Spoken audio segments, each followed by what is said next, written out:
It's all here. Picture book harbors, abundant wildlife, fresh wild blueberry pie, and stunning shoreline vistas.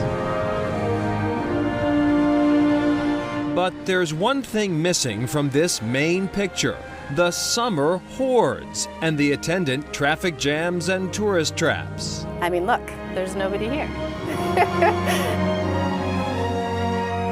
You might call it Maine in the rough.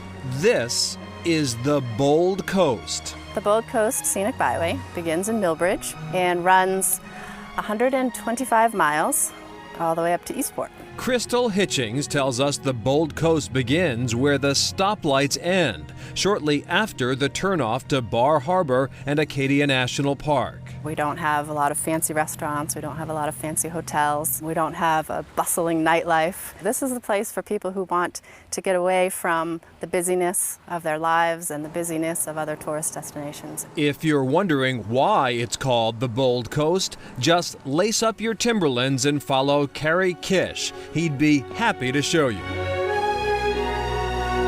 It's mind-blowing, really, when you see it for the first time.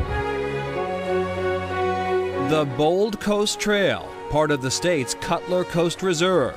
It's been called the Big Sur of the Northeast, one of the last truly wild places left along the eastern seaboard. You know, we've got a lot of great coastline in Maine. There's something about this stretch, especially 4.5 miles of trail right along the ocean. You can come out here, you can hike this whole trail and not see a soul.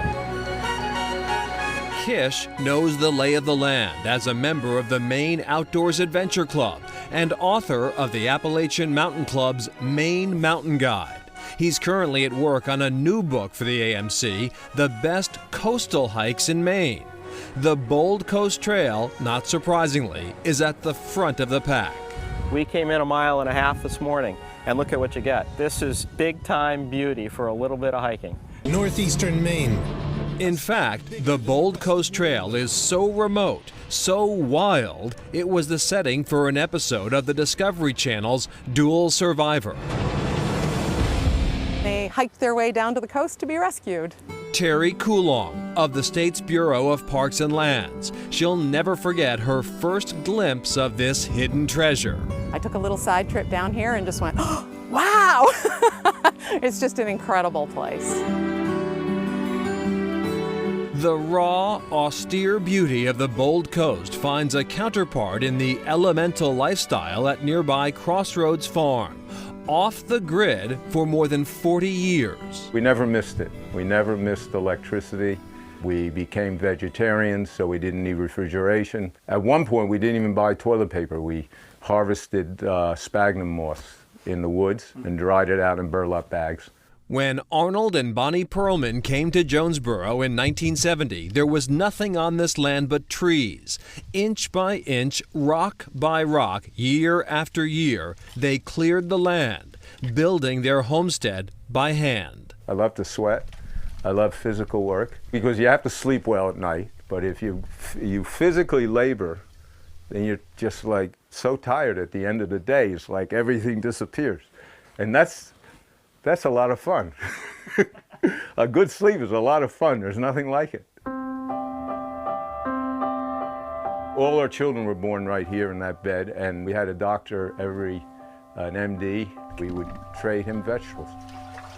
That's it. No insurance. We had no insurance. You didn't even need car insurance when we came here.